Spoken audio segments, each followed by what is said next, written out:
Lord Blood-Rah's nerve-wracking Auditorium is made possible by Lord Blood-Rah's Patreon supporters. Information at patreon.com/Lord Blood-Rah. I'm so glad you're here. Allow me to introduce myself. I am Lord Blood-Rah.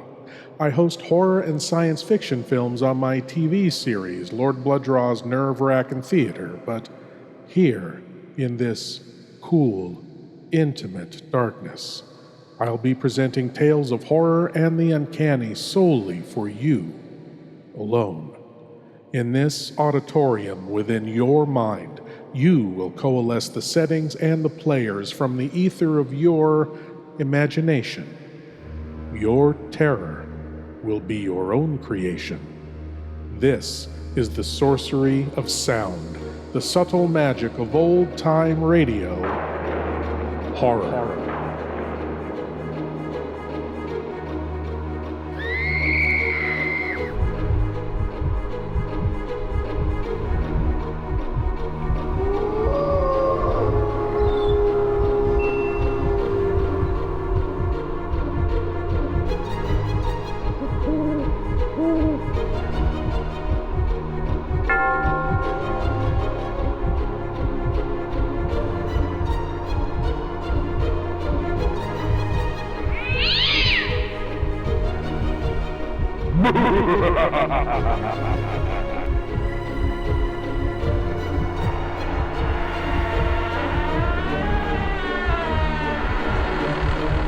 Please leave your eyes at the door.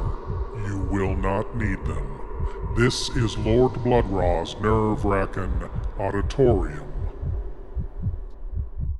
There are those who step quietly through life whose only wish is for a peaceful, gentle existence.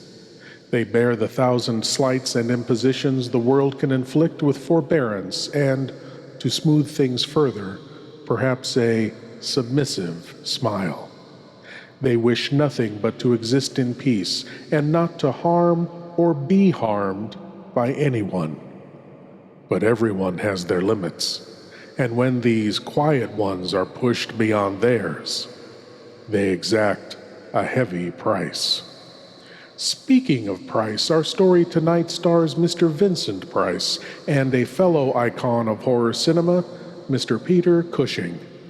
Here from Vincent Price's The Price of Fear comes the tale, The Man Who Hated Scenes.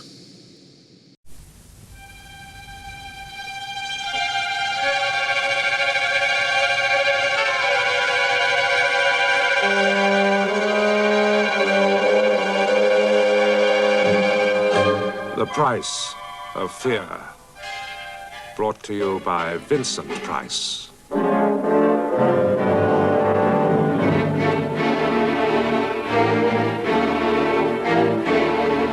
Train trips fascinate me. How about you?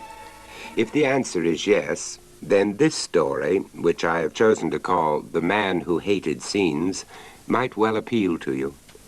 Indeed, for some of you listening, even the notion of making a long train journey across the United States will conjure up a world of limitless possibilities. The world seems yours for the asking.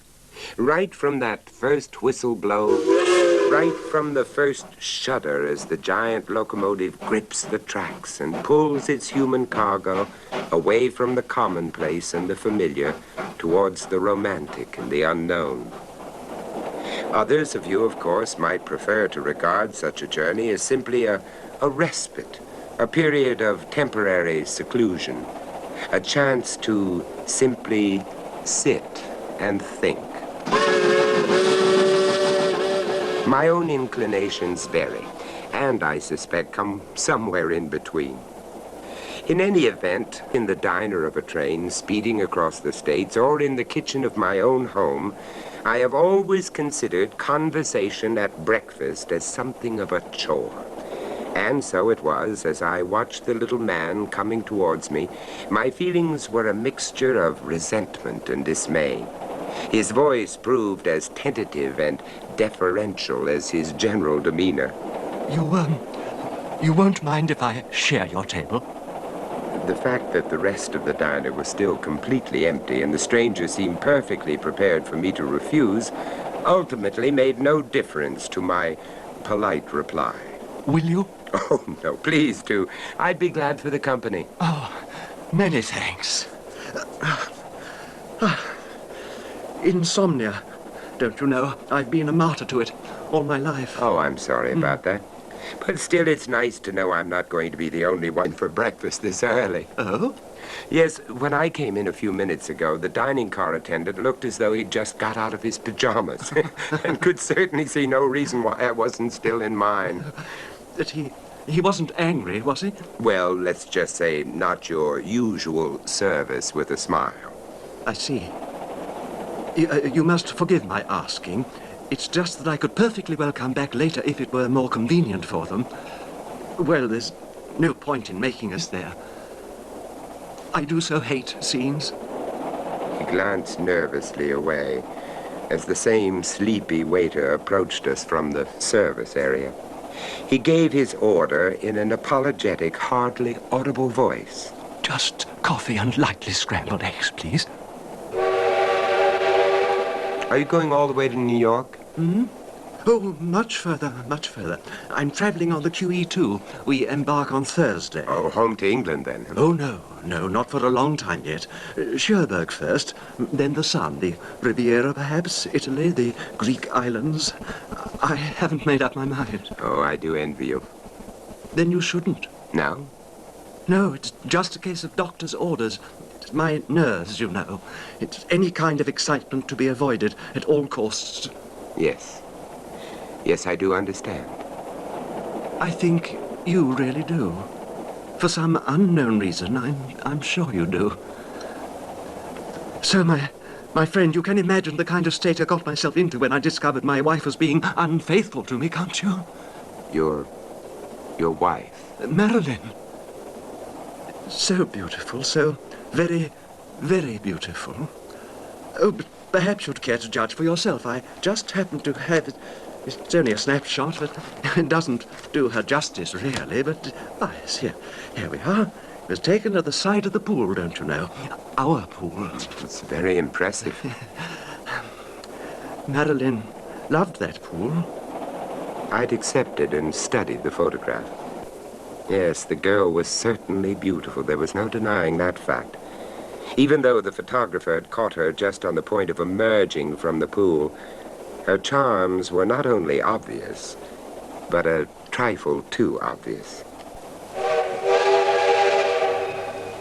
I ordered scrambled eggs, didn't I? What? Yes, I'm sure you did, but they've brought you fries. So bad for the digestion, don't you know? Oh, well, these things are sent to try us. Oh, nothing of the kind. I'll ring for the service. No, please don't. I do so hate scenes, you see. Please. Well, just as you wish. Thank you. I suppose it's fortunate for me. I've never been short of money. It really is a wonderful insulator, old man. It protects me from all kinds of anxieties the average man can't avoid. It's probably why I've never objected when I've been overcharged or anything like that. Far easier to pay up. Remain calm. You were telling me about your wife. Marilyn. Oh, yes. Beautiful. So beautiful. The most beautiful creature I've ever seen, or I'm ever likely to see. I thought so right from the very beginning. Where was that? It was at a resort in Florida. She was a swimmer before our marriage, almost made the Olympic team. Did she really? Yes, really. Anyway, she was doing some exhibition dives from the high board into the hotel pool. She was wearing a white bathing suit. I remember seeing her poised high above me. She seemed a positive goddess incarnate. Diana turned mermaid instead of huntress. Does that sound fanciful? No, not at all. I didn't think it would. Do you? I never thought I was in with much of a chance, though. She was a good 20 years younger and always in the company of half a dozen bronzed Apollos. But, well, we just seemed to hit it off right from the start. The difference in age didn't seem to matter. A case of mind over matter. I suppose you could put it like that. In any event, within a month, Marilyn and I became husband and wife and were off on our honeymoon. We were so very happy. And afterwards you returned home. Home? It's a big Spanish type of place just outside Santa Barbara. A truly beautiful spot. I don't think I ever wanted to leave that house ever again. It gave me the seclusion and peace my nerves required. I had everything I ever wanted. And, Marilyn? Oh, for a long time she loved the place too.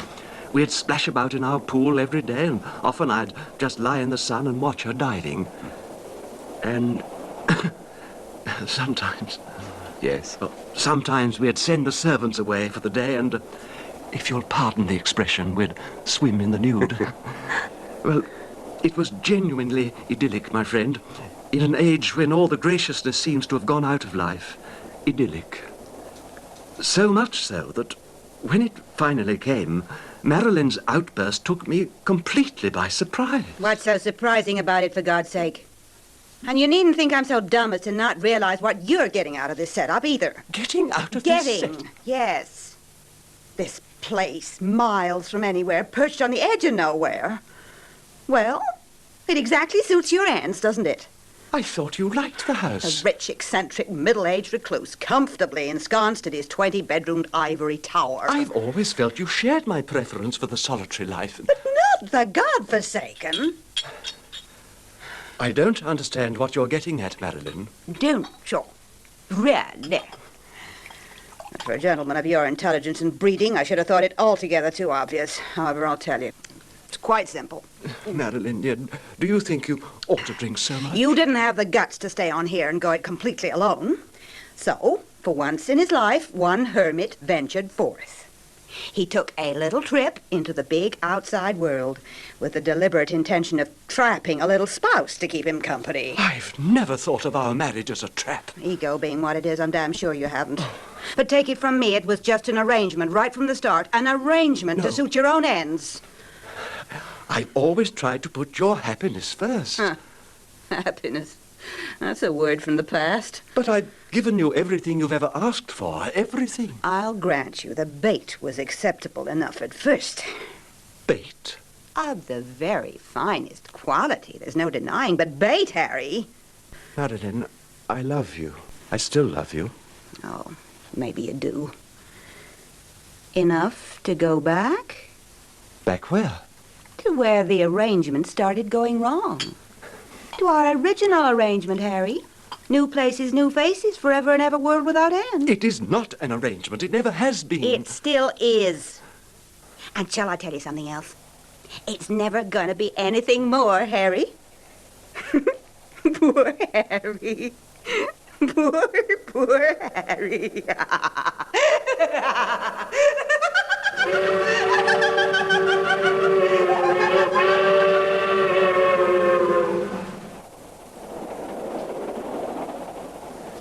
Have some more coffee? Oh, thank you.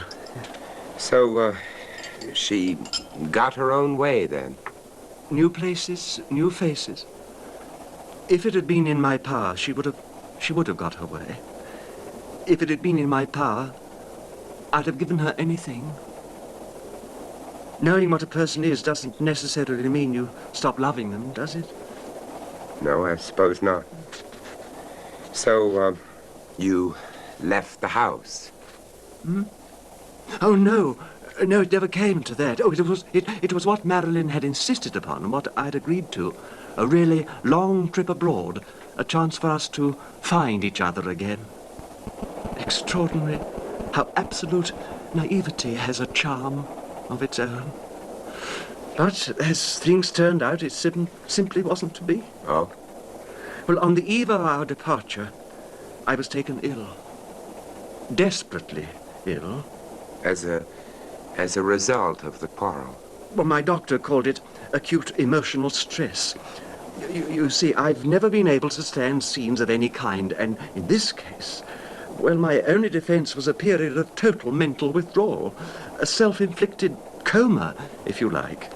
It went on for a long time, over a month. And then? it refused to go on any longer. Did Marilyn stand by you? Marilyn? Ah, yes, Marilyn. Marilyn? Marilyn? Marilyn? Marilyn! It's all right. I'm here. I'm here. Oh, dear God. Marilyn. Easy now. You've been ill, Harry. Very ill. Yes, I have been ill, haven't I? I'm so sorry, Marilyn. Shush. The only important thing now is that you get well again. The doctor's been very worried for you. And you? Did you worry for me too, Marilyn? Oh, yes. I worried. Oh, thank you. Thank you for worrying. Oh, shh. No, you were quite right. I've been selfish and thoughtless, thinking only of myself. But I'll make it up to you. You'll see, I'll make it all up to you. Of course you will. By simply getting well again. Yes, that's it. Well again. Yes, and then we'll make that long trip together, eh? Just the two of us, just as we've planned to do before. No. Pardon? There's not going to be any trip, Harry. Not just yet. Not for a long, long time. But I thought that was what you wanted. It was. Well? And then you became sick. And I realized I wanted something else much more. I wanted you to get well again. So that we could always be together. Together here, Harry. I wanted this place for just the two of us. I wanted to look after you and care for you here in our own home, Harry.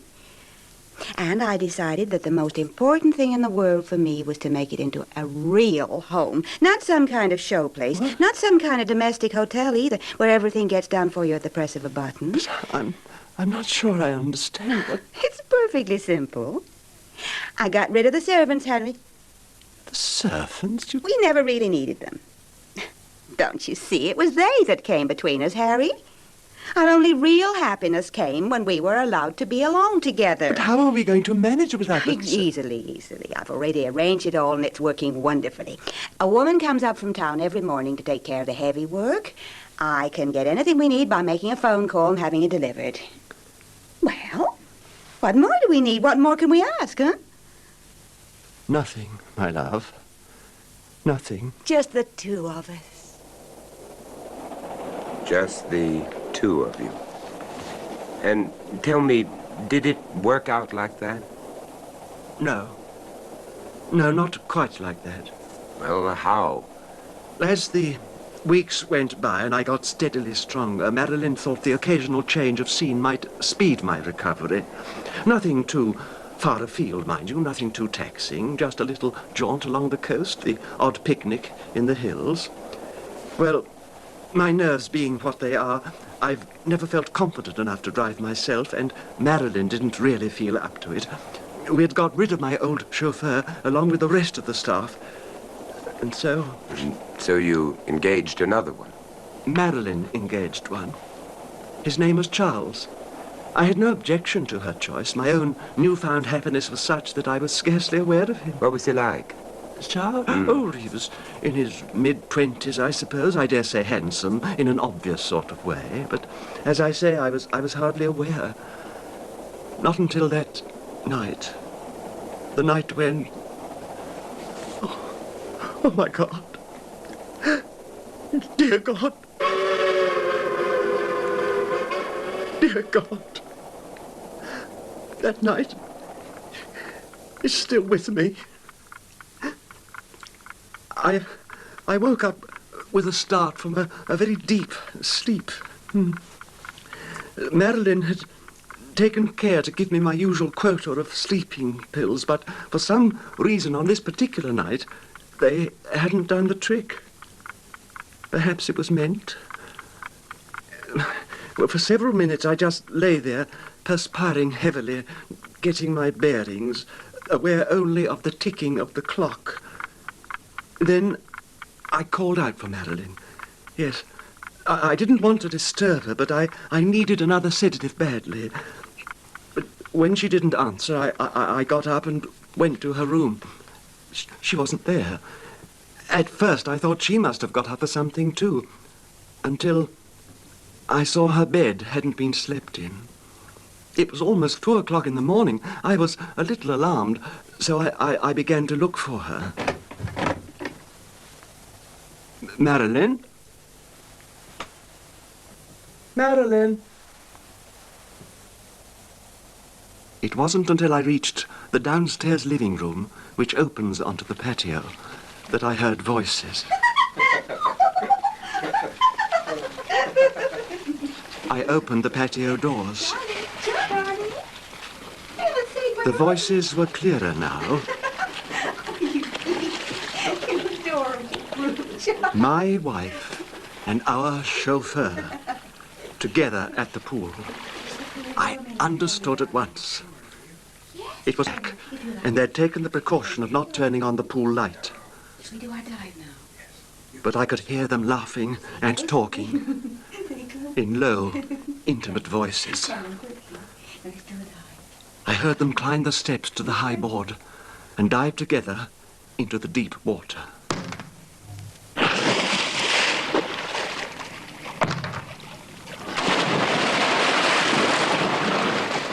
I stood there, heartsick. The effort to simply hold on to myself was unbearable. My first instinct had been to rush out and confront them, but I couldn't bear the thought of such a scene. So instead, I waited until they eventually left the pool. They lay together in each other's arms, not 10 feet from where I stood. I listened. Why did you ever leave me? Oh, I don't know. I did then. At the time, it seemed the only possible answer.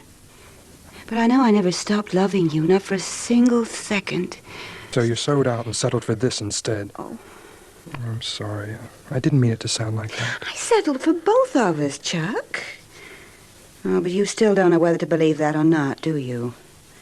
To believe that I only ever wanted this for us, all along. I don't know what to believe. When I'm lying here with you like this, well, it's just a sharing you with him, I suppose. Seeing you together, catching the odd unexpected glimpse of you both in that damn driving mirror. Seeing him look at you that way, as though you were really his. Seeing him reach out to touch you. Chuck. Seeing you smile back. Seeing you return the touch. Please But don't. worst of all, knowing that though you're lying here with me now, in a little while you'll be gone.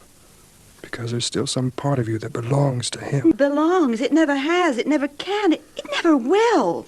I wish I could be sure of that. He's a sick man, Chuck. Sicker than he even suspects. A year, 2 years, a little longer maybe. But it's not so important, is it? We can wait. Because we know that one day there's only gonna be us, Chuck. All this and us. Just the two of us. Just the two of us. Hold me. Hold me close. What did you do? Do? Oh, the conventional thing, I'm afraid. The next day, I engaged a firm of detectives. Make inquiries about Charles. They only told me what I more or less knew already, that he was a swimmer who teamed up with Marilyn to do exhibition diving the summer before I met her. The rest was obvious. When I became ill, she had sent for him to solace her loneliness, shall we say. Then, as I grew better, she stumbled on the idea of employing him as our chauffeur. You can understand my dilemma. Yes, I am beginning to. I was just recovering from a serious nervous illness, a breakdown. A scene, a quarrel would undo the weeks of convalescence. Now, of all times, it was impossible for me to have it out with Marilyn, to send Charles packing, to do what any other man would have done instantly. It was a weakness, but I couldn't overcome it. So? I dissembled. I pretended I knew nothing. I waited. I racked my brains for some way of letting Marilyn know that I knew, and yet avoiding that inevitable scene. Well, did you eventually find a way? Oh, yes. I saw how it could be done. Quietly, without any fuss? Tell me about it. Well, Marilyn wanted to go to the movies in Santa Barbara. I declined, but said Charles should drive her, as I didn't like her to be out on her own at night. She saw me to bed and watched me ostensibly taking my sleeping tablets. I heard the car drive away and imagined handsome Charles, Chuck, sitting confidently beside her at the wheel. After a while, I got up. I had plenty of time. Plenty of time for what? To arrange the hint. The hint that would let them know when they got back that I was fully aware of what was happening between them. Oh, go on. It was well after midnight when they got back. Very dark. A hot, sultry night, just the night for a swim. Marilyn didn't even come up to her room, but went with Charles directly to his. And a few minutes later, I heard them laughing softly as they came out and went towards the pool. It was inky dark, but I knew they were climbing the diving tower. The high board creaked as they stepped out onto it, and creaked again, sharply, as each one dived off into the pool. Marilyn first, then Charles right behind her. Their little game they enjoyed so much.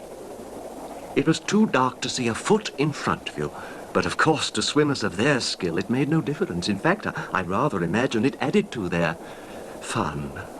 And your hint, did it work? I mean, did it break up the affair? Oh, yes. It broke up all right. The affair ended that very night. A truly effective hint when I finally thought of it. You see, my friend, that evening, as soon as they had left the house, I opened each of the 4 valves and drained all the water out of the swimming pool.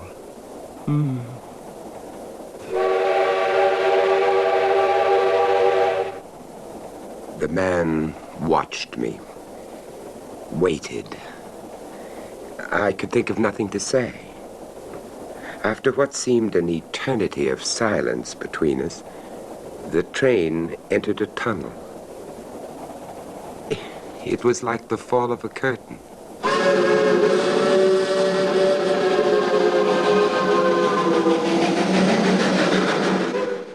The meek ones, the quiet ones, the ones that look like they couldn't hurt a fly. They are the ones to keep an eye on. They are the ones to treat kindly because they surely won't cause you any harm, unless provoked. You must know someone like this, that flinching guy you all made fun of in school, that girl in the office everyone dumps their menial tasks on.